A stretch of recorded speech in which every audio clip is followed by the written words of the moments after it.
Magkaibigan daw sila eh. Oh. I challenge Attorney Topacio to a one-on-one voice and singing competition for ACOS. Nauuso yan. O, tingnan nyo ha, mga kababayan. Naku, baka sabihin na naman ng mga DDS na eto na naman sila, for ACOS na naman. Wala na namang kwenta. Sasabihin, yung kay Torre ho kasi, mga kababayan, ang iyak ng mga DDS, no?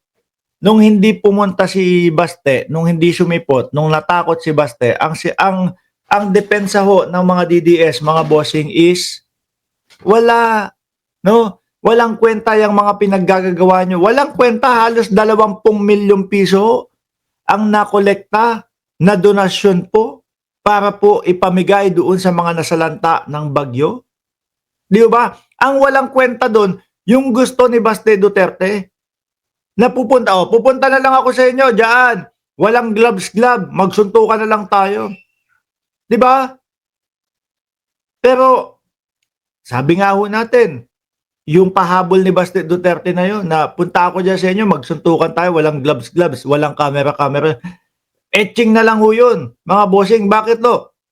Nabansagan na pong nabansagan na pong pinakaduwag na Bisaya si Baste Di ba? Kunyari, papalag ako ganyan. Bakit may paganyan-ganyan ba? Suntukan lang tayo.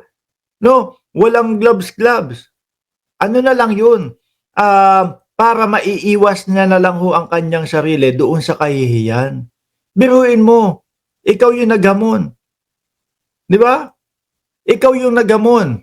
Yung, sasabihin mo, kung suntukan tayo, alam ko, kaya kita. Bubugbugin kita. Di ba? Sabihin mo po yun sa isang tao, ipakalat mo yun sa buong social media, sa buong Pilipinas. Ano isipin mo, hindi papalag yung tao? Di ba? Hindi pa ba paghahamon niyan? Binubuyo mo na siya na, wala, hindi mo ako kaya, bubugbugin kita. Ako sabihin mo, sa harapan ko yan Sapak agad ang aabutin mo Di ba? Paghahamon na din yan. Ngayon ang sinasabi, hindi naman kita hinamon Hindi naman kita hinamon Sinabi ko talaga, kung magsuntukan tayo, mabubugbog kita. Sabihin mo yan sa isang tao, ano magiging reaksyon nun, Baste? O mahina lang talaga ang ulo mo. No? Dadahi-dahilan ka na nga, ang layo pa ng dahilan mo. At lalo ka pang mababaon. Ayan, nababaon ho siya, mga kababayan. Wala hong pinagkaiba doon sa dating Pangulong Duterte. Sasakay ako ng jet ski.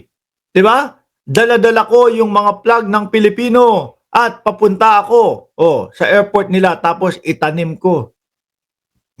Although tayo naman po, hindi naman po tayo mga bobo. Na ang iniisip natin talagang pupunta ang dating Pangulong Duterte ng naka-jet ski doon. Ang ibig niya sabihin dyan para sa atin titindigan niya ang West Philippine Sea. Di ba? Nangyari ho ba? Hindi. Ngayon, biruin mo, gustong inormalize ng mga Duterte na ang pangangampanya, kahit ano ang sabihin mo, kahit ano ang ibulalas mo dyan, okay lang yun. Kasi kampanyahan naman yun Sa panahon ng kampanya yun, yung biro na yun, they called it bravado, pure campaign joke. Baka kaya ho siguro, mga kababayan, ginaya ni Marcoleta. So, sabi ko siguro ng mga taga-supporter ni Marcoleta, langya ka, wala kang vlog na hindi kasama si Marcoleta. Natural lang ho. Pinagyayabang ho nung panahon ng eleksyon na libre po ang 2,000 pababa na kuryente. Dapat lang ho, ipaalala natin sa kanya, paulit-ulit ho, mga kababayan. Di ba? Panahon ng kampanya yan. Yung biro na yun, they call it bravado, pure campaign joke. O baka na-joke lang din tayo ni Marcoleta ho, mga bossing. Kaya ganon. Na ngayon ho, wala na doon sa listahan na mga una niyang aasikasuhin. Eto pa, isa. May kinausap ako na tao, kapag pinatay ako, patayin mo si Bongbong Marcos. Nagbili na ako. At sa dulo ho niyan, mga bossing, with matching, no joke. No joke. Di ba? With matching, no joke, no joke. Ngayon, tapos biglang sabi naman sa dulo, I did not make an assassination threat to the president. Ano tong mga to? May sakit sa utak? Ilang araw pa lang ho. Akala ho siguro nila mga bossing na, eto, lahat ng sinabi ko nung 3 araw makalipas, wala na yun. No? Wala namang mga nakatutok na camera, wala namang mga nakatutok na kung ano-ano eh. Nakarecord ho yan lahat. Ngayon, sa panahon ho ngayon, isang search mo lang po sa YouTube, Sara Duterte, pinagbantaan ang Pangulo. Lalabas na ho yan. Kaya mahirap na pong magsinungaling yan. Mahirap na pong magsinungaling ngayon. No? Kaya yung mga pag ganito nila Baste Duterte, yung, kung suntukan tayo, alam ko, mabubugbog kita. O ina-analyze ng taong bayan ho yan. Totoo kaya na mambubugbog si Baste Duterte? Tapos wala naman. Ano po? Aalamin nila. Tapos pagkukumpirahin nila, kagaya po ng ginagawa, ayan, ng Pilipinas Today. Di ba?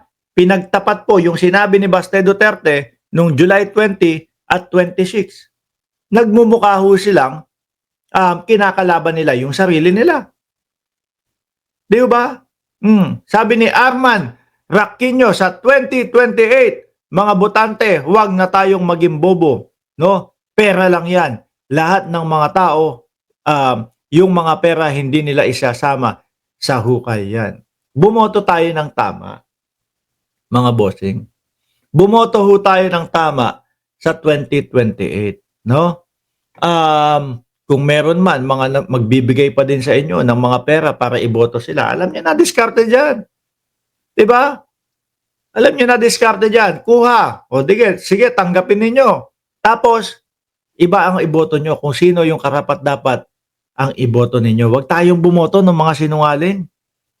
Yung mga sinungaling na sasabihin ngayon ganito, tapos kinabukasan, iba na naman ang sinasabi. Si dating Pangulong Duterte, siya yung number 1 na promotor ng ganyan ho. Kaya ginaya po ni Rodante Marcoleta, mga bossing.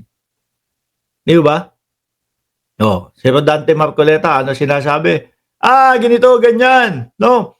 Kapag senador na ako, pagka ako nanalong senador, lahat ng 2,000 pababa na kuryente na bill nyo, malilibre na. Nasa na po yun? Wala na. Ginamit lang po yung mga litanya, yung mga linya na yon